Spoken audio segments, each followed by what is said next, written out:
이재명 대통령이 당초 오늘 여야 대표를 청와대에 초청해서 오찬회동 가지기로 했죠. 저희가 그래서 세 명이서 훈훈하게 이제 악수하고 이제 밥 먹는다 이런 소식 전할 줄 알았는데 국민의힘 장동혁 대표가 오늘 오전에 최고위원들이 반발을 하니까 오찬회동을 불참을 재검토하겠다 이런 뜻을 최고위원 회의에서 밝혔어요. 이 발언 영상 잠시 보고 얘기 이어가겠습니다.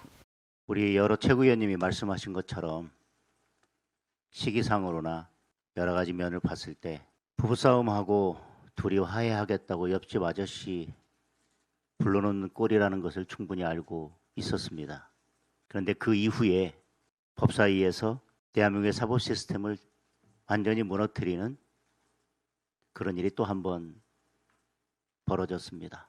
오늘 가면 여야 협치를 위해서 무슨 반찬을 내놓았고 쌀에 무슨 잡곡을 섞었고 그런 것들로 오늘 뉴스를 다 덮으려 할 겁니다. 그 의도를 충분히 알지만 저는 오늘 최고위에 올 때까지 아까 제가 공개 발언에서 말씀드린 것처럼 서민들의 피눈물 나는 소리를 전달하기 위해서 그래도 오늘 청와대에 가기로 마음먹었었습니다.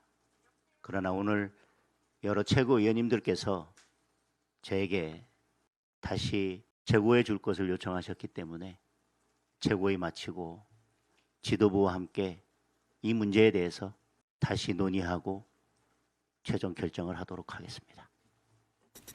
결국 오찬을 불과 30분 앞두고 긴급 기자회견 열고 이제 결국 불참하겠다고 밝혔는데 어떻게 보세요? 상당히 뜻밖이죠. 요새 뭐 K-팝, K-드라마 해외에서 굉장히 환영받고 있잖아요. K-정치를 해외에 수출하면 이렇게 드라마틱한 모습을 매일 보여줄 수 있을 것 같아요. 사실 3자 회동을 제안했을 때 저도 이 목적의 순수성에 대해서는 좀 의심했습니다. 그럼에도 불구하고 장동혁 대표가 거기로 가기로 했다는 것은 본인도 이거 믿지는 장사 아니다. 결국에는 지금 당내 뭐 분열이라든가 뭐 리더십과 관련해서 여러 이견이 있는데 야당 대표로서 대통령과 함께 선다는 것 자체가 본인의 그 당내 리더십을 확고히 한다는 차원에서 가는 결정이다라고 봤는데 생각보다 최고위원들이 반대하는 목소리가 컸던 것 같아요. 실제로 이 최고위원회의 모두 발언은 다 공개가 되는데 그 자리에서 신동욱 최고라든가 김민수 최고 또 지명직 최고위원이었던 조광한 최고위원까지 양양자 최고위원도요. 양양자 최고위원도 그렇게 반대 의사를 밝힌 걸 반영했다고 봐야겠죠. 근데 한 가지 좀 이해할 수 없는 것은 최고위원회의 하기 전에 대략 한 10분 15분 정도는 사전에 이제 무슨 발언 하는지 이런 정도의 조율을 하는데 이때 이런 얘기 할 거라는 것을 좀 얘기했더라면 처음에는 가겠다라고 했다가 나중에는 안 가겠다라고 하는 이런 혼선이 없었을 것 같은데 왜 그게 조율되지 않았지 하는 뭐 궁금증은 좀 남습니다. 그러니까 저도 생중간되잖아요. 그런데 장 대표가 당초 모두 발언 때만 해도 오찬 회동에서 민심을 전달하겠다. 뭐 이런 얘기를 어떻게 보면 오찬 회동 때 이런 얘기하겠다는 본인의 이제 당부를 거기다 전했는데 최고위원들 발언이 이어지니까 마무리 발언에서는 재검토하겠다고 말을 바꿨거든요. 이게 그 사이에 그렇게 바꿔질 수 있나 싶기도 하고요. 그러니까요. 이 야당 대표의 말과 행동은 굉장히 무겁게 해야 되는 게 맞죠. 그리고 국민들도 야당 대표가 한마디 딱 하면은 정권에 뭔가 뭐 타격 이런 게 아니라 뭔가 변화도 추동되고 이렇게 돼야 국민의힘이 살아났다 이렇게 볼 텐데 지금은 본인 스스로가 굉장히 가볍게 처신하고 가볍게 말하고 스스로 걸린 발에 꼬이다가 지금 꽈배기 되게 생겼어요. 그러니까 지금 뭐 이게 부부싸움? 그리고 여당 대표를 옆집 아저씨로 하는데 야당 대표가 야당 대표가 아니 여당 대표가 옆집 아저씨입니까? 그게 아니죠. 그리고 부부예요? 정부하고 그게 아니죠. 그러니까 비유 자체도 제가 볼 때는 이해하기 어려운 비유를 좀 썼고 그다음에 본인 스스로가 단식까지 하면서 영수회담 해달라라고 외치지 않았습니까? 근데 그때도 영수회담 해달라고 했었던 게 무슨 피눈물 나는 민생을 오늘 뭐 얘기한다고 했었는데 그게 아니라 쌍특검 뭐 이런 거였잖아요. 그러니까 여당을 타격 주고 대통령을 타격 주기 위한 그런 걸로 영수회담 하자고 했었잖아요. 근데 그렇다 손 치더라도 지금 대통령께서 그래 그럼 받을게 라고 해가지고 지금 본인이 요구해서 만들어진 자리란 말이에요. 근데 본인이 그거를 또 무슨 정략이 숨어 있을지 모른다. 그러면 한 달 뒤에 요청해가지고 대통령이 받을 때 그때는 그러면은 정략이 없을까요? 서로가 다 정략 속에서 이걸 하는 거라는 걸 국민들도 다 압니다. 근데 그런 상황인데 본인 스스로가 요청하고 그걸 수용했음에도 불구하고 또다시 본인 스스로 결정할 수 없다. 나 허수아비 당대표야 라고 하는 것을 그대로 보여준 회견이 아니었나 싶습니다. 아니, 저는 조금 이견이 있는데 일단 그 부부싸움은 여당 대표인 정청래 대표와 이재명 대통령이 했다는 거고 예, 야당 대표는 옆집 아저씨를 불렀다는 건 본인을 야당 그 대표 네. 옆집 아저씨라고 얘기한 건데 그 오해가 있으셨던 것 같고 저는 이 두 가지 측면으로 봐야 된다고. 첫 번째 첫 발언에서 이 마지막 발언이 완전히 바뀌었잖아요. 네.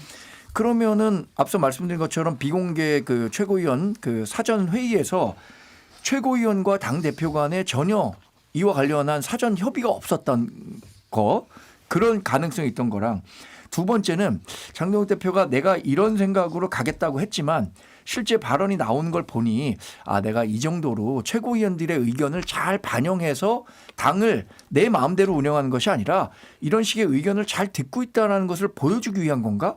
첫 번째와 두 번째가 있는 것 같은데 제가 상식적으로 생각했을 때는 두 번째는 아닌 것 같아요. 첫 번째일 가능성이 크다고 보는 거죠. 그러니까 최고위원들이 무슨 발언을 할 건지 이번 오찬과 관련해서 어떤 생각을 갖고 있는지 당대표에 대해서 얘기를 안 했다는 거 그 가능성이 크다고 보거든요. 네. 이거는 좀 문제가 있다고 봐요. 지금 댓글로도 많은 분들이 지적해 주셨는데 전한기 씨가 이 오찬 해동 소식에 대해서 윤석열 전 대통령 선거 일주일 남겨놓고 청와대를 찾아간다고 지난번에 계엄을 사과하더니 이 타이밍에 이러면서 반발을 또 했다는 거예요. 그렇죠. 근데 이런 목소리를 좀 의식한 거 아닌가? 이런 의구심도 들거든요. 지금 그렇게 보이죠. 왜냐하면 지금 이 정도 됐으면 어제도 전한기 씨가 뭔 말했습니까? 뭐 엄청난 금액을 지금 모은다고 했어요. 그러니까 사실상 펀드, 코인팔이를 지금 하고 있는 거예요. 돈벌이를 지금 이걸 이용하고 있고 윤호개인 세력을 그렇게 지금 하고 있단 말이에요. 그런 상황에서 당에는 안 좋은 시그널을 계속해서 내고 있어요. 뭐 고성국 씨도 마찬가지입니다. 둘 다 엄청난 유튜버들이에요. 그걸로 다 돈을 버시는 분들입니다. 근데 그걸 활용해가지고 지금 장동혁은 볼모로 잡혀가지고 본인 스스로 뭔가를 할 수 없는 상태에 이르렀어요. 그런데 국민들의 인식에서도 이게 분리되어 있다고 느끼지 않고 왜냐하면 그런 기행들을 할 때마다 이 사람들을 징계하거나 경고하거나 아니면 내쫓거나 근데 내쫓으면 안 되는 사람은 내쫓고 그러니까 이른바 선거에 도움이 그나마 국민의힘 쪽에서는 될 만한 사람을 내쫓고 지금 전혀 되지 않을 분들은 계속 꼭꼭 껴안고 있단 말이에요. 그러니까 그런 것들이 다 이해가 되지 않는 것이고 제가 볼 때는 지금 거의 펄펄 날아다니면서 저 하늘까지 가서 너무 가볍다라는 느낌이 들 정도인데 정말 스스로 뭔가를 결정할 수 없는 거 아닌가. 윤리위 결정도 자기와는 별도로 그냥 한다면서요. 임명은 본인이 해놓고. 그러니까 제가 볼 땐 이게 장동혁 지도부의 한계를 여실히 드러내주고 있는데 역설적이게도 저는 장동혁 대표가 건강하게 임기를 잘 마치시기를 지금 기원 드립니다. 네. 이자비님이 진정한 노쇼란 이런 거 아니냐 하셨고 캔디님은 이 당일 노쇼는 취소 수수료가 상당히 세다 이런 지적도 하셨는데 지금 정청래 대표가 SNS에 본인이 요청할 때는 언제고 약속 시간 직전에 이게 무슨 결례냐. 국민과 대통령에 대한 예의는 눈꼽만큼도 없는 국민의힘의 작태에 경악한다. 국민의힘 정말 노답이다. 이렇게 글을 올렸어요. 근데 이게 일종의 장동혁 대표의 관점에서 이야기를 한다면 첫 번째는 어젯밤에 있었던 법사위원회에서 그 법안 2개 통과시켰잖아요. 그 소원제와 네. 또 하나는 재판소원제하고 대법관 증원 14명에서 26명 늘리는 거. 이거 국민의힘에서 다 반대했던 법안입니다. 그리고 결국에는 종착점이 뭐냐면 이재명 대통령에 대한 사법 리스크를 없애기 위한 법안이다라고 규정을 하고 있거든요. 근데 이것과 관련해서 일방적으로 처리하고 다음 날 또 바로 점심 먹자고 하니까 이것에 대한 진정성을 믿기 어렵다는 거죠. 그래서 저는 어제 밤서부터 오늘까지의 일정 정도 본인이 참석하기 어려운 사정 변경은 있었다고 생각합니다. 판사들이 주로 하는 말인데 사정 변경. 그 사정 변경이 있었기 때문에 본인도 또 더군다나 당내 의견들이 이렇게 반대하는 의견이니까 반영했다고 보는데 이재명 대통령도 이거 영수회담 하자고 그랬었던 거잖아요. 그러니까 여당 대표는 배제하고 야당 대표와 대통령 만나자는 거 얘기했었으니까 저는 뭐 지지자들, 그러니까 민주당 지지자들이나 이재명 대통령 지지하는 분들이 야 이거 노쇼다. 취소 수수료 내야 된다. 이런 그 심정도 이해하지만 한편으로는 장동혁 대표가 여기에 참석하도록 그럼 어제 법사위원회에서 이거 처리했었어야 되느냐. 이 부분도 문제 제기할 수밖에 없을 것 같아요. 근데 대통령이 국회에다가 이래라 저래라 이게 일을 열심히 좀 해달라 법안 통과를 빨리 속도를 좀 높여달라 이런 걸 할 수 있지만 야 오늘 그거 통과시키지 마 이렇게 할 수 있나요? 국회는 국회대로 국회의 시간을 거쳐서 가는 거잖아요. 그리고 재판 소원제나 재판 뭐 이런 증언 문제나 이런 것들 여태까지 민주당이 통과시킨 것들 아마 쟁점이 없는 법안 빼고 쟁점이 있었던 것들은 대부분 다 어쨌든 통과될 거예요 앞으로도. 그럴 때마다 이렇게 국정을 멈춰 세울 건지 우리가 거부권 시대를 윤석열 때 봤잖아요. 그런 것들 너무나 많이 봐왔는데 장동혁 대표가 어떻게 이렇게 안 좋은 모습만 다 쏙 빼닮아가지고 본인이 윤석열 때는 예를 들면 이 거부권을 한다 하더라도 행정 시행령 뭐 이런 것들을 통해서 뭔가 할 수 있는 권한이 있었다 칩시다. 그런데 본인은 아무것도 할 수가 없어요. 심지어 이거 만약에 반대한다고 했다면 대통령 만나서 그 면전에서 얘기를 했어야죠. 예의 없다 뭐 이런 비판 나오겠죠. 그럼에도 불구하고 야당 대표가 이거는 제가 말을 해야 되겠습니다. 라고 해서 만나서 말을 하는 것이 좋지 자기가 약속해놓고 자기가 깨버리고 그 말도 지금 제대로 못하고 이렇게 되면 뭐 도대체 뭘 얻죠? 앞으로는 그럼 만나자고 할 건가요? 그러면 수용하면 또 만나러 올 건가요? 거부할 건가요? 이게 또 무효하는 거 아니야? 이런 얘기 나올 수밖에 없잖아요. 지금 이 신뢰를 완전히 잃어버렸어요. 네. 네, 이 재판 소원제하고 대법관 증언은요. 민주당이 일방적으로 추진하고 있는데 이거 국민들에게 다 피해 돌아올 수밖에 없는 겁니다. 조희대 대법원장 당장 재판 소원제와 관련해서 이거 헌법 가치에 부합하지 않는다. 왜냐하면 헌법에서는 사법권은 법원에 속하고 법원의 최고법원은 대법원이 하고 있다라고 얘기하고 있고 일반 국민은 지금 모든 그 법 판결에 대해서 3심제에 수용하고 있어요. 이게 그 국민 법상식이라고 생각하는데 여기에다가 재판 소원제를 넣게 되면 사실상 4심제로 가게 되고 4심제가 진행되는 동안에 이 혜택을 누릴 수 있는 사람은 돈 있고 권력 있는 사람입니다. 정말 희망 고문하게 되는 거예요. 그리고 그 재판이라는 건 빨리빨리 끝낼수록 전체적인 법 이익이 커지는 건데 재판 4심제가 도입될 경우에 정말 10년, 20년, 20년까지는 안 가겠지만 10년씩 끄는 법안 그 재판 결과 불가피하게 많아질 겁니다. 그리고 전국적으로 의심하는 바는 이거예요. 대법원에서 일단 이재명 대통령의 그 선거법과 관련해서 유죄 취지로 파기환송했단 말이에요. 그럼 그게 유죄 취지로 2심에서는 기속력이 있기 때문에 나올 수밖에 없어요. 이걸 갖고 헌법재판에 다시 헌법 소원하겠다는 거가 되기 때문에 누구를 위한 법안이냐. 이 문제는 저는 뭐 민주당이 아무리 얘기를 한다고 하더라도 일반 대중으로부터 환영받을 수 있는 그 수용될 수 있는 법은 아니라고 생각합니다. 저는 이 과정에서 대법원이 어쨌든 신뢰를 잃어버렸던 측면 그것이 누군가가 흔들어서 그렇게 된 게 아니고 본인들 스스로가 그렇게 정치 쟁점화 돼버렸습니다. 정치의 한복판에 뛰어들었어요.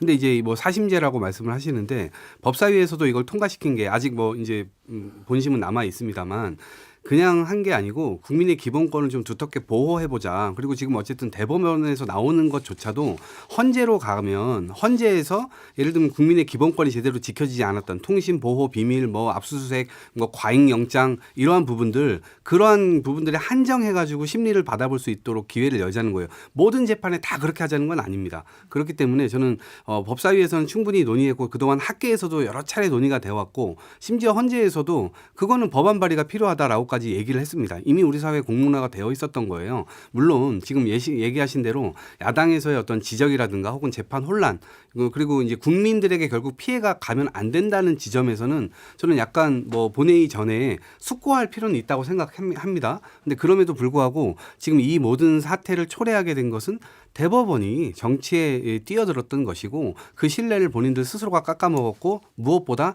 계엄의 밤에 조희대 대법원장이 아무런 말도 하지 않고 이 헌법을 수호해야 된다는 말도 안 했고 심지어 본인들은 그 계엄 정권 하에서 어떻게 뭘 이양할지에 대한 회의를 열었다라고 하는 증언까지 나온 상태인데 그 이후엔 또 말을 바꿨습니다만 이러한 일련의 과정들이 본인들의 어떤 발목을 지금 잡고 있는 것이기 때문에 스스로들이 뭔가 이걸 해치기 위한 노력들이 필요한데 그걸 안 하니까 지금 이렇게 국회에 노력하고 있는 거다 이런 말씀드립니다. 성남 한숙님이 그러니까 야당 대표가 가서 대통령한테 거부권 해달라고 강력하게 얘기라도 해는 거 되는 거 아니냐. 그러니까 어쨌든 모두 발언에선 간다고 했다가 마지막 발언 마무리 발언에서 이렇게 마음이 바뀐 거는 이 상황이 어젯밤에 있었으니까 만약에 그렇다면은 모두 발언부터 이런 저러한 이유 때문에 나는 좀 지금 고민이 된다라고 얘기를 던지던지 이게 왜 중간에 이렇게 바뀌었을까 이 부분은 좀 의구심이 된다 이런 얘기가 좀 나오고 있고 홍익표 정무수석이 브리핑을 통해서 이번 회동이 국정 현안에 대한 소통과 협치를 위한 자리였는데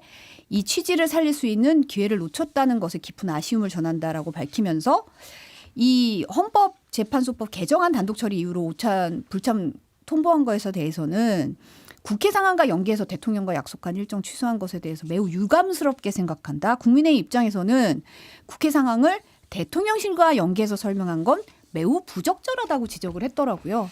근데 이제 그 오찬 취소됐잖아요, 결과적으로. 네. 그럼 다시 잡으면 되잖아요. 다시 잡아서 이번엔 정청래 민주당 대표 포함하지 않고 그렇게 그 야당 대표의 이야기를 듣고 싶다면 언제든지 야당 대표와 1대1로 오찬 회동하자라고 하면 장동혁 대표가 갈 겁니다. 물론 뭐 이번에 취소한 것에 대해서 야 정말 잘한 결정이다라고 판단하는 뭐 당내 지지자들도 있겠지만 저도 뭐 당일날 이렇게 하는 것에 대해서는 이렇게 뭐 좋은 평가가 있기는 어려울 것 같아요. 이게 지금 오늘 정청래 대표의 경우는 대미투자특별법 이거 3월 9일까지 통과시켜야 된다. 그래서 그 얘기도 좀 하고 어쨌든 민생과 다 관련되어 있었던 부분. 그다음에 지방정부 시대를 열자. 그게 윤석열 전 대통령 시절에 자기 본인이 얘기했던 거 아닙니까? 그러면 그거를 지금 이재명 대통령이 실현하려고 하잖아요. 그러니까 당신들이 외쳤던 거를 지금 우리가 실행하려고 하고 특히나 충남 지역은 충남도에 있는 국회의원들이 전부 다 똘똘 뭉쳐가지고 44명이 국민의힘 44명의 의원들이 법안 발의까지. 근데 지금 이재명 정부가 진짜 그거 할게라고 받으니까 이제 와서 그거 반대하고 있고 반대 여론 막 조성하고 있거든요. 이게 장동혁 대표 행동하고 똑같은 거야. 하자고 해놓고 본인이 하고. 그러니까 본인들 스스로가 계속 꽈배기가 되는 그런 상황인데 만나서 해라. 만나서 해야 뭔가 틈이라도 열리고 그 틈바구니를 통해서 국민의힘도 국민들에게 소구할 수 있는 진짜 피눈물 나는 민생을 얘기하려고 했었다면서요. 근데 왜 안 만나죠 그러면? 피눈물 나는 민생을 그럼 어떻게 합니까? 이런 식으로 자꾸 내팽개치는 듯한 이미지가 계속 누적되기 때문에 국민의힘 전체에서는 안 좋은 효과다. 그래서 장동혁 대표가 이 부분에 대해서 스스로 생각해 볼 수 있는 역량이 있는지 없는지 모르겠지만 이 정도까지 나오는 거 보니까 제가 볼 때 앞으로도 쉽지 않아 보이는데 일단 첫 번째 바로미터는 전환길 고성국 어떻게 정리하는지 그거 보고 있습니다. 근데 지금 충남 대전 통합 문제와 관련해서 언급하셨는데 지금 행정구역 개편 네. 관련해서 논의 2월 말까지 법안 처리하면 이번 6월 3일 지방선거에 통합시장을 뽑을 수 있는 거예요. 이 논의가 맨 처음에 충남과 대전을 중심으로 있었던 건 사실이에요. 그런데 지금 충남 대전에서 일고 있는 여론은 지금 광주와 전남 또 대구와 경북 통합하는 것 논의에서 지원하는 것 국가가 지원하는 것과 충남 대전에 대해서 지원하는 것과 굉장히 큰 차이가 있다는 거예요.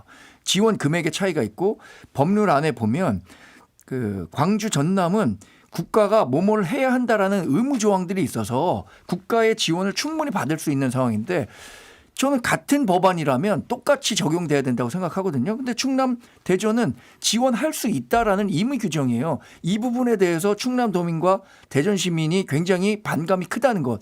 그러니까 이런 부분을 해결해 주지 않고 일방적으로 지금 민주당에서 원하는 법안을 통과시켜서 하겠다라고 한다면 대전 충남 시민이 받아들이기 어려울 거라고 봅니다. 실제로 대전이 관련해서 대전 시민들 의견을 좀 물어보겠다. 조례 규정상 주민투표를 하겠다는 것을 알고 있는데 저는 대전 충남이 이런 문제 제기하는 것과 전남 광주가 통합하는 것과 차이가 있다면 그걸 맞춰줘야 한다라는 생각을 갖고 있습니다. 제가 장동혁 대표라면 저 만나서 그 얘기할 것 같아요.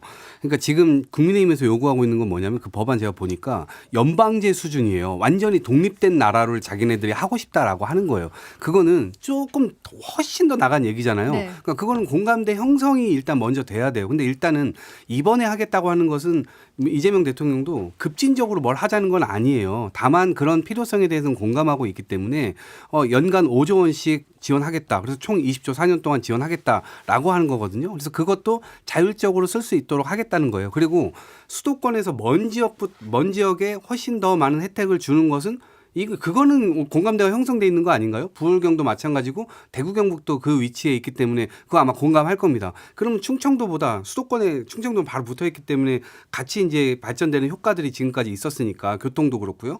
그러니까 멀리 있는 지역은 당연히 더 지원해 가지고 그 불균형을 좀 더 맞춰주기 위한 노력을 정부 차원에서 하는 건 맞다. 근데 그것도 부당하다고 생각한다면 대통령을 만나서 말씀을 하시면 국민들한테도 야당이 진짜 우리 지역을 생각해 주는구나. 그리고 저거를 대통령을 만나서 일정 부분 공감대를 끌어내면 지원도 받게 되면 그게 본인의 공 아니겠어요? 근데 그거를 지금 발로 차버린 게 저로서는 이게 뭐지? 이런 생각이 드는 거죠. 정말 이럴 건희님이 서문시장에서 뺨 맞고 대통령한테 화푸는 건 아닌지라는 지적을 하셨는데 어제 이제 보수의 텃밭인 대구 서문시장을 장동혁 대표가 찾았습니다. 지난 8월 전당대회 이후에 한 6개월 만이더라고요. 잠깐 현장 영상 잠시 보겠습니다. 유도개인 버리면 지방선거 지십니다. 장동혁 화이팅! 유도개인 장동혁 버리면 화이팅! 지방선거 패배하십니다. 장동혁 화이팅! 장동혁 화이팅!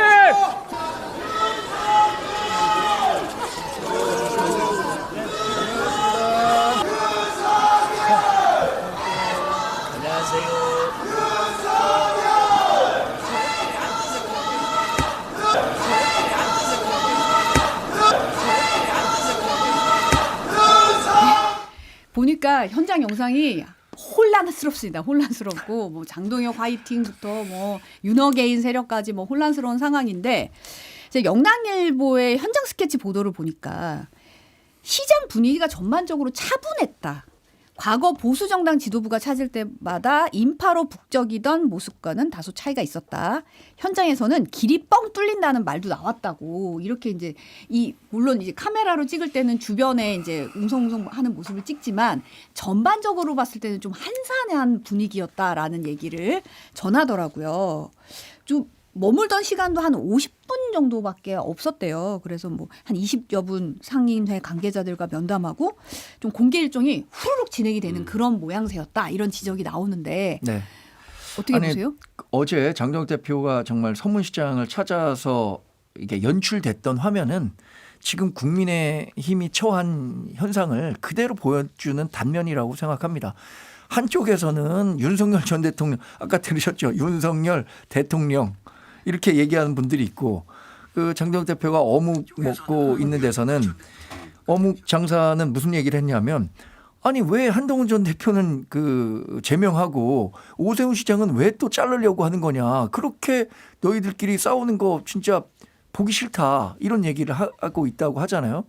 국민의힘이 지금 처한 상황이 딱 그렇습니다. 그 중심에 장동혁 대표가 있는 거죠. 장동혁 대표 제가 모르긴 몰라도 요새 속이 뭐 오세훈 시장이 뭐 수도권에서 선거 준비하는 사람들이 속이 수검탱이처럼 검다 이렇게 얘기를 했는데 장동혁 대표도 속이 아닐 겁니다. 일각에서는 윤석열 전 대통령 버리면 우리 당신에 대한 지지도 철회한다 이렇게 얘기하고 한편에서는 한동훈 전 대표 제명 안 하면 또 지지할 수 없다 이렇게 얘기하니까 선거는 코앞으로 다가오는데 본인이 어떤 가려고 하는 방향을 잘 못 잡고 있는 것 같아요. 그게 저는 김민수 최고위원이 최근에 발언 가운데 약간 오락가락했던 거 그대로 연결된다고 봐요. 한 군데 가서는 윤 전 대통령 지지하는 사람 윤어게인만으로는 지방선거 못 이긴다라고 얘기했다가 그게 아니고 사실 이거 전략적 불리니까 조금만 참아주십시오. 얘기하는 거. 형님 기다려 주십시오. 그러니까 여기서 지금 갈피를 못 잡고 있는 거예요. 저는 언젠가 선택해야 됩니다. 장동혁 대표 선택해야지 지금처럼 계속 갈 수 있습니까? 그럼 선택을 하는 데 있어서는 결국에는 가장 많은 표를 받을 수 있는 선택을 해야 하는데 그 가장 많은 표를 선택받을 수 있는 길은 결코 윤호개인은 아닐 겁니다. 본인도 알고 있을 거예요. 저는 장동혁 대표가 겁쟁이라고 봅니다. 본인이 스스로가 이제 국민의 어떤 상식선으로 나오기가 굉장히 두려운 거예요. 왜냐하면 윤호개인과 결탁돼 가지고 지금 당대표가 됐기 때문에 윤호개인들의 의지를 자기가 표출해 주지 못하면 본인이 내쳐질 거라는 걸 알고 있어요. 그리고 한동훈 전 대표 얘기도 나와서 말인데 한동훈 전 대표와 본인이 계속해서 비교선상에 올라가잖아요. 심지어 오세훈 시장도 비교선상에 올라갈 겁니다. 이러면 한동훈 전 대표는 11,000명을 모아가지고 거기서 뭐 몇만 원짜리 그 콘서트를 열어도 사람들이 표를 턱턱 사주고 하는데 엊그저께 무슨 TV에 유튜브에 나온 거 보니까 그 동시 접속자가 몇 명인가 봤더니 한 200명 보고 있더라고요. 이런 현상이 이 몇 개월 전에 장동혁 대표가 전국을 돌면서 막 집회를 하고 다닌 적이 있었거든요. 그때 경상도 지역에 갔는데 거기도 꼴랑 한 150명, 200명 모여 있는 거예요. 그러니까 당력 자체가 완전히 무너져 있고 본인 스스로도 아마 좀 창피한 수준일 겁니다. 아마 서문시장 방문도 제가 볼 때는 역대 이 보수 이 정당의 당대표들이 서문시장이든 어디 뭐 무슨 시장이든 유명한 시장들 가면 정말 북적북적이었잖아요. 그렇죠. 시장에 살 거 없는 사람들도 다 와가지고 사인 받겠다 그러고 사진 찍어달라 그러고. 근데 그런 게 전혀 없잖아요. 그냥 바로 패스, 프리 패스 이렇게 쭉 가잖아요. 그러니까 지금 본인 스스로도 뭘 잘못하고 있는지는 본인이 인식할 텐데 실제로 이제 그거를 할 수 있는 용기. 그 자체가 지금 없는 거 아니냐 이렇게 분석을 해봅니다. 아니 김민수 최고위원도 그 전에 이제 유튜브 토론에 나가서 토크 콘서트 하니까 저렇게 사람 많이 오는 거 보니까 역량 있는 사람이다 이런 칭찬하기도 했잖아요. 근데 그렇게 따지면 이 세 가시에서 장동혁 대표는 좀 약간 밀린 것 같고 영남일보 보도도 보면 당원들 사이에서도 당대표가 인기가 없어 뭐 이런 수군거림도 있고 또 일부 그 유튜브 영상 보니까 여기서 당대표 누구예요? 이렇게 잔치국수 먹는데 여기서 당대표 누구냐고 질문이 나오기도 하더라고요. 그러다 보니까 그 분위기를 지금 고스란히 드러낸 거 아닌가. 근데 이게 지금 본인이 자존심 상하고 그냥 털어버리면 됩니다. 근데 더 문제는 선거 때예요. 선거 때 후보들이 이제 그 상임 선대위원장의 동선이 쫙 전국적으로 그려질 테고 당대표의 동선이 쫙 그려질 테고 원내대표의 동선이 쫙 그려집니다. 그럼 그럴 때마다 과연 후보자들이 당대표가 오는 게 도움이 된다고 느낄지 안 된다고 느낄지 그거 분명히 그 지점에서는 당대표가 여실히 느낄 거예요. 제가 보기로는 심지어 대구 경북에서조차 당대표 오지 말라고 얘기를 할 겁니다. 수도권은 말할 것도 없고요. 당대표가 돌아다니면 표 떨어뜨리는 말만 하고 윤호개인 얘기하고 그런 얘기 안 한다 하더라도 그 자체가 윤호개인 이미지인데 과연 그것을 그 전에 털 수 있을까? 저는 의문입니다. 근데 권영진 의원이 오늘 SBS 라디오에서 이거 위기 신호라는 얘기를 네. 하긴 하더라고요. 상당히 비판적인 말씀들을 많이 하셨더라고요. 권영진 의원이 대구시장을 2번 했어요. 그리고 지금 대구 지역구 의원이고. 그런데 과거에 국회의원 한 번 했을 때는 노원이라는 험지에서 했습니다. 그러니까 수도권 정서, 서울 정서가 어떤지 민심이 어떤 건지를 본능적으로 알고 있는 분이라고 생각해요. 지금 대구 지역구 의원이긴 하지만. 그런 부분들을 장동혁 대표에게 여러 경로를 통해서 전달하고자 하는데 그 의견들이 잘 반영이 되지 않는 것 같은 느낌이에요. 그런 얘기를 방송에 나와서 했다고 생각하고 예전에 그 왕이 되려는 자는 왕관의 무게를 버텨라 이런 얘기 있었잖아요. 금언 있지 않습니까? 장동혁 대표가 지금 진짜 소수 야당이긴 하지만 제1야당의 당대표잖아요. 네. 이 당대표가 된 자는 당대표의 무게를 견딜 수 있는 정치적 내공과 정치력이 있어야 하는데 모든 사람들이 지금 평가하기를 장동혁 대표가 자력으로 당대표가 됐다고 생각하지 않잖아요. 지난 9월에 있었던 당대표 선거에서는 누가 뭐래도 경선 과정에서 전환길 한동훈 누구 공천 줄 거냐. 전환길 공천 주겠다. 윤호개인과 관련해서 온정적인 메시지 내니까 그분들의 힘을 바탕으로 당대표가 됐다고 생각하기 때문에 본인 칼라의 정치를 하지 못하고 있는 것 같아요. 그런데 저는 뭐 한 가지를 손에 쥐고 있는 자그마한 거를 내려놓을 수 있는 용기가 있어야 다른 더 큰 걸 잡을 수 있다고 생각하거든요. 장동혁 대표가 이분 굉장히 똑똑한 분이에요. 현명한 분이고 그거 누구보다 잘 알고 있을 텐데 아직 그 결심을 벼랑 끝에 서는 결심을 하지 못한 것 같아요. 아직이요. 네. 그 시기가 정말 이제 얼마 남지 않았는데 이대로 가면 영영 기회가 없을 수도 있잖아요. 이런 부분과 관련해서 빨리 좀 결단을 내리셨으면 좋겠어요. 볼프강님이 이인선 아까 대구시당 위원장이 저것들이 아직도라고 말하는 장면이 지금 카메라에 포착이 됐는데 이것 때문에 좀 실랑이가 있었다면서요. 그래서 이인선 최고위원이 그 본인 SNS 메시지에 어제 좀 발언이 정제되지 못했다, 논란을 일으켜서 송구하다라는 사과 메시지를 올렸는데 정제되지 않은 게 맞나요? 본심이 툭 튀어나온 거 아니고? 그러니까 그것도 이게 우리 당이 지금 그 목소리 큰 아주 조직화된 소수에 의해서 얼마나 그 방향성을 못 잡고 있는가를 보여주는 단면이라고 생각합니다. 이인선 그 대구시당 위원장도 이제 목소리 내야 됩니다. 오늘 권영진 시장은 뭐라고 얘기했어요? 대구? 왜 대구 무시하냐? 대구도 지금 민심이 윤호개인은 안 된다라고 그 팽배하다라는 얘기를 하고 있잖아요. 지금 장 대표가 어제 전남 나주도 찾았어요. 단식으로 중단했던 월간 호남 행보 재개하겠다는 건데 국민의힘이 오늘 지방선거와 보궐선거 공천관리위원장으로 이정현 전 대표를 내정을 했더라고요. 그러면서 통합과 도전의 가치를 상징적으로 보여줬다고 평가를 했는데 이거 어떤 의미로 봐야 돼요?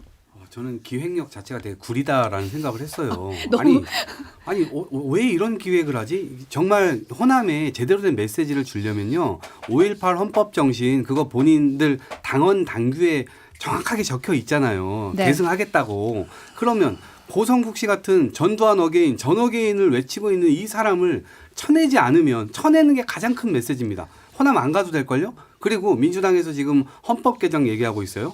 적어도 합의할 수 있는 거 아니냐. 너네 당원 당규에도 들어있고 5.18 정신 계승에 대해서 우리가 헌법에 넣자. 이거를 반대할 뭐 명분이 없잖아요. 본인들도 그냥 다 본인들이 이미 표출을 했던 것이고. 그러니까 행보를 이렇게 한다고 해서 호남 사람들이 국민의힘이 변하네 이런 게 아니고요. 일상적으로 해왔던 얘기를 그대로 실천하는 거예요. 지금은 말과 행동이 달리 돌아가는 거예요. 그리고 이정현? 언제적 이정현입니까 지금. 옛날 박근혜 정부 때 홍보수석 그 해가지고 언론에다가 그 탄압하고 이래가지고 여러 가지 구설이 굉장히 많은 분인데 이런 분이 공천심사위원이요? 모르겠습니다. 도대체 어디로 가고 있는지. 이동학 최고가 하신 말씀 중에 전반부는 제가 완전히 동감하는 내용이에요. 왜냐하면 저도 이 말씀을 준비했거든요. 고성국 씨에 대해서 지금 서울시당 위원장이 뭐라 그러냐면 탈당 권유를 했어요. 네. 근데 이걸 이의 신청을 해갖고 중앙윤리위원회로 간단 말이죠. 근데 중앙윤리위원회에서 이것에 대해서 어떤 판결을 내리느냐, 어떤 결론을 내리느냐에 따라서 장동혁 대표가 얘기하는 친호남 행보 메시지가 완전히 달라질 수 있다고 봅니다. 결국에는 전한길 씨에 대해서 쳐내지 못하잖아요. 그러면 지난번에 고성국 씨. 전한길 씨. 고성국 씨에 대해서 쳐내지 못하잖아요. 그러면 지난번처럼 5.18 국민묘지에 갔을 때 그때도 그 참배 못하고 왔잖아요. 네. 더 격해질 겁니다. 국민의힘이 갖고 있는 그 당원 당규에 5.18 민주화운동 정신을 계승한다, 헌법 전문에 싣겠다라고 약속했거든요. 그런데 그것에 대해서 정면으로 그 반박하고 있는 사람의 이야기에 대해서 징계하지 못한다면 매일 호남에 찾아가고 호남에 뭐 상주한다고 해서 그분들의 마음 열어줄 수 있겠습니까? 그런 면에서 동감하고 이정현 그 공천관리위원장에 대한 인선은 전 나름의 의미는 있다고 생각합니다. 이렇게 완전히 깎아내릴 건 아니라고 생각해요. 왜냐? 국민의힘에서 그나마 호남에서 열심히 진정성을 갖고 정치했던 분 이정현 그 위원장이라고 보거든요.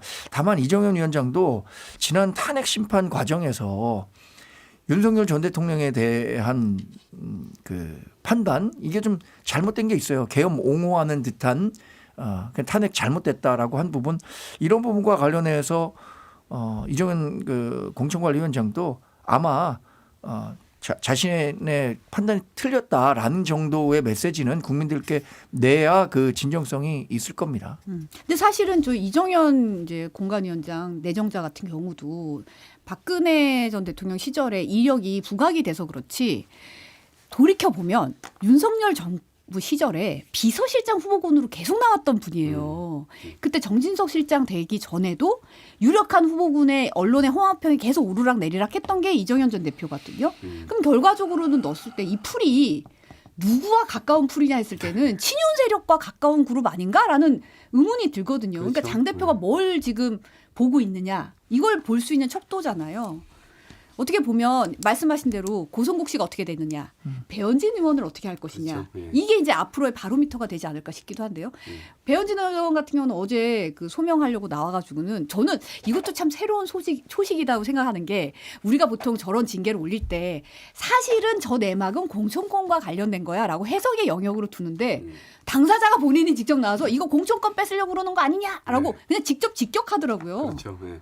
그러니까 이해관계 상황은 이미 윤호개인이 당을 장악하려고 하는 것들이 다 드러났고 이제 선거를 앞두고 있기 때문에 공천권이 굉장히 중요할 거예요. 거기에서 100명을 공천했을 때 한 명이라도 윤호개인파가 당선돼야 된다. 이제 이런 생각들을 하고 있는 것 같고 장동혁 대표 입장에서는 지금 제가 볼 때는 저는 국민 여러분 오늘부터 다이어트를 하겠습니다. 라고 하면서 동시에 치킨 피자 막 2-3개씩 막 먹는 거예요. 그러면 사람들이 행동을 보나요? 그 말을 보나요? 행동을 보게 돼 있습니다. 저 사람 저거 거짓말하네? 이게 얼마 전에도 어쨌든 밀약하려고 했었던 그런 부분들이 다 드러나 버렸잖아요. 그러니까 앞으로 가도 윤호개인이고 뒤로 가도 윤호개인이고 옆으로 가도 윤호개인 이 상황 자체를 타개하지 못하는 한 국민의힘은 계속 제자리를 맴돌 수밖에 없다 말씀드립니다. 지금 이런 와중에 이진숙 전 방통위원장이 대구시장 출마를 공식 선언했다는 속보가 들어왔다는 점 전해드리면서 이제 민주당 얘기로 좀 넘어가 보면 그 대구시장 네. 출마 선언 전 뭐 이제 어제 네. 그 자료를 통해서 봤는데 뭐 그 이준숙 전 방통위원장을 돕는 분들이 네. 이제 보내잖아요. 네. 내일 출마 선언한다. 이게 큰 변수가 될 겁니다. 아, 큰 왜냐하면 변수가, 네. 대구에서 지금 이건 유튜브니까 좀 여론조사 좀 좀 여유롭죠. 네. 이준숙 전 방통위원장이 출마 선언을 하지 않았음에도 불구하고 기존에 있는 국민의힘 의원들보다 높은 지지율을 나타내는 여론조사도 있어요. 대구시장에. 그래서 저는 사실 이준숙 전 방통위원장이 아마도 어떤 후보가 대구시장이 되면 그 자리가 보궐선거로 확정되기 때문에 그 지역에 나갈 것이다라고 예상했는데 본인의 의사가 대구시장으로 명확하다는 거예요. 이게 지금 어떻게 전개될지 진짜 관심이에요. 지금 아마 그냥 일반 민심, 대구 민심만 놓고 보면 이진숙 위원장이 더 다른 후보들보다 유력할 것 같거든요. 유력할 수 있죠. 여론은 그러니까요. 근데 여론에서 이 사람의 행정력이라든가 이런 걸 검증한 바는 없거든요. 제가 그래서 중진 의원과 뭔가 바톤 터치할 가능성도 있겠다. 네. 본인의 지지율을 일정 부분 현역 의원에게 밀어주고 오히려 그 자리를 자기가 약속받는 나름대로의 자신들끼리의 어떤 딜. 그러니까 이거는 유권자를 완전히 뭐 모독하는 행동들인데 이제 민주당에서도 당연히 이런 부분들을 주시하면서 좋은 후보를 내기 위해서 노력을 해야 되겠죠. 그런데 어쨌든 지금 이 상황은 윤호개인의 반복 그리고 윤호개인이 대표되는 선수가 결국 대구 경북에 나오게 된다면 그것이 이 선거 전반적으로 수도권까지 다 영향을 미치게 될 겁니다. 그게 장동혁의 뭐 본인의 어떤 대표 선언이라면 선언인 것인데 결국 그걸로 인해서 이 장동혁 대표 체제는 몰락의 길을 가게 되지 않을까 조심스럽게 예측해 봅니다. 근데 사실은 오늘 나온 대구일보 여론조사에 물론 국민의힘 후보군에 이진숙 전 방통위원장이 빠져 있더라고요. 그렇죠. 빠져 근데 있죠. 거기서 1위는 또 김부겸 전 총리가 차지를 했거든요. 1위가 28.7%로 1위, 2위가 추경호 의원이 19.4%로 2위, 주호영 의원이 14.1%로 3위였어요. 근데 또 이진숙 전 위원장은 또 빠져 있어서 워낙 또 대구시장 출마하려는 또 국민의힘 인사들이 많다 보니까 좀 분산되는 효과도 있는 것 같고 이 부분이 좀 관전 포인트긴 맞아요. 해요. 1대1로 붙었을 때 어쩔 것이냐. 이게 이제 관전 포인트죠.